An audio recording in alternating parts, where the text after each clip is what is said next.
Recently, I picked up a new PC, however my budget was so tight that I had to find the cheapest possible GPU, and to my surprise I was able to find one on eBay.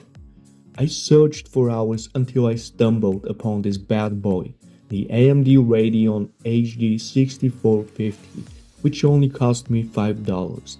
It was originally listed for 10, but I negotiated down to 5 as I'm somewhat of a master negotiator. Interestingly, I've never heard of this GPU and apparently it is 14 years old. Some of you may even be younger than this GPU. But the question is not how old this piece of hardware is. The real question is, can we game on this $5 GPU and does it still hold any chance in 2026 against popular titles like League of Legends, CS2, Minecraft and GTA 5? Let's find out. First, I installed it into my system. It's a very old GPU and a low power one at that.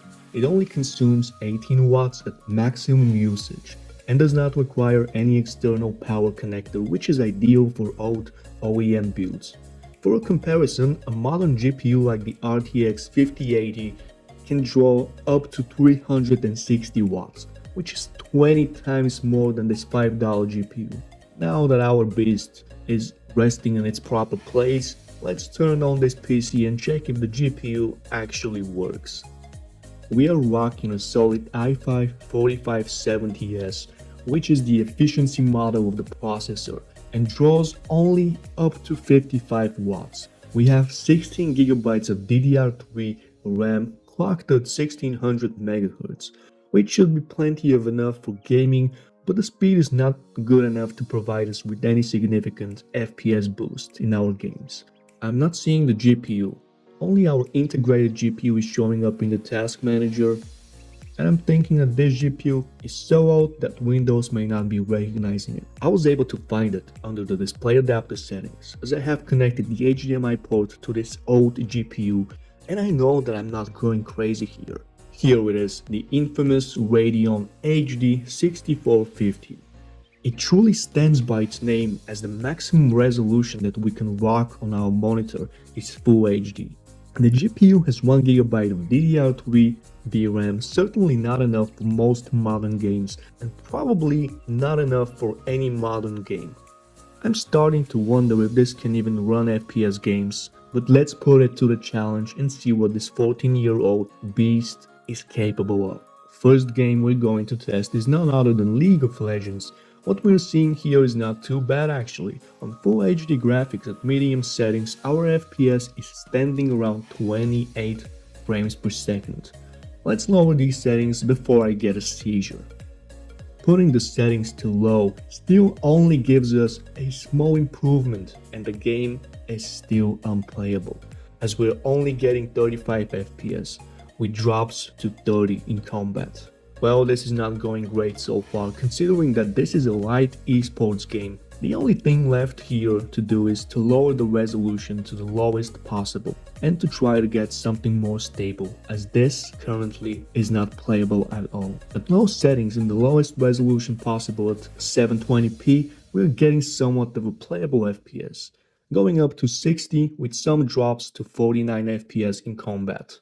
Further optimizing this, we can cap the FPS so that the performance can be more stable. At the lowest resolution and lowest settings possible, this game is somewhat playable. But I have no idea how you will be getting out of bronze with this $5 GPU. Let's move on to the next game, Minecraft. It's not looking good, gentlemen. I can feel the low FPS.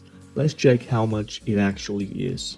We are looking at 20 FPS while sitting in one place, and with movement it drops to 13 and even to 6 FPS, which is horrendous. Now let's test maximum chunks. We set out the chunks to 32 with fancy settings and our FPS is now around 15 with drops to 5 frames per second. And our GPU is struggling for its life. Let's give this GPU some air and move the chunks back to 8 and see if we can get a playable FPS.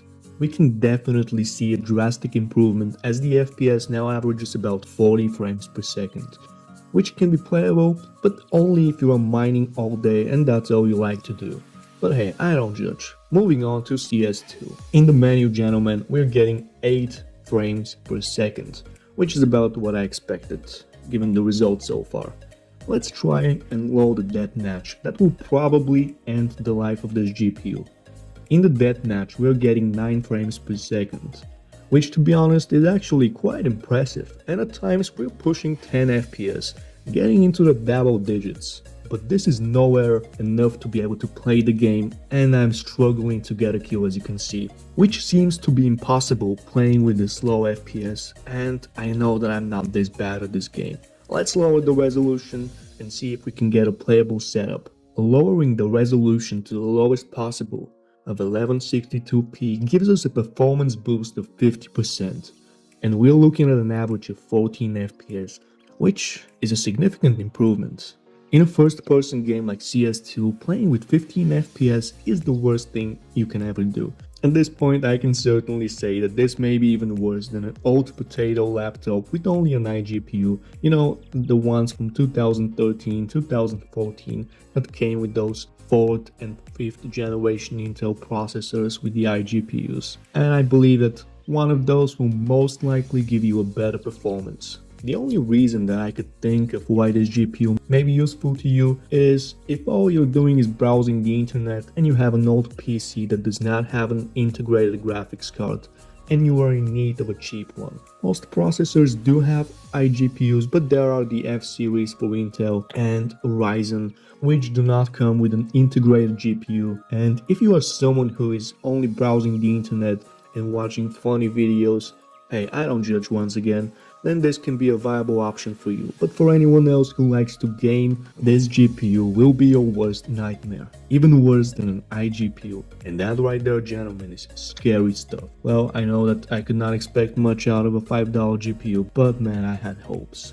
And some low expectations, even for a $5 GPU, which this GPU was not able to deliver. Way worse than I imagined. I was hoping for somewhat of a better performance, or at least to be able to play titles like League and Minecraft without having to worry about getting a seizure.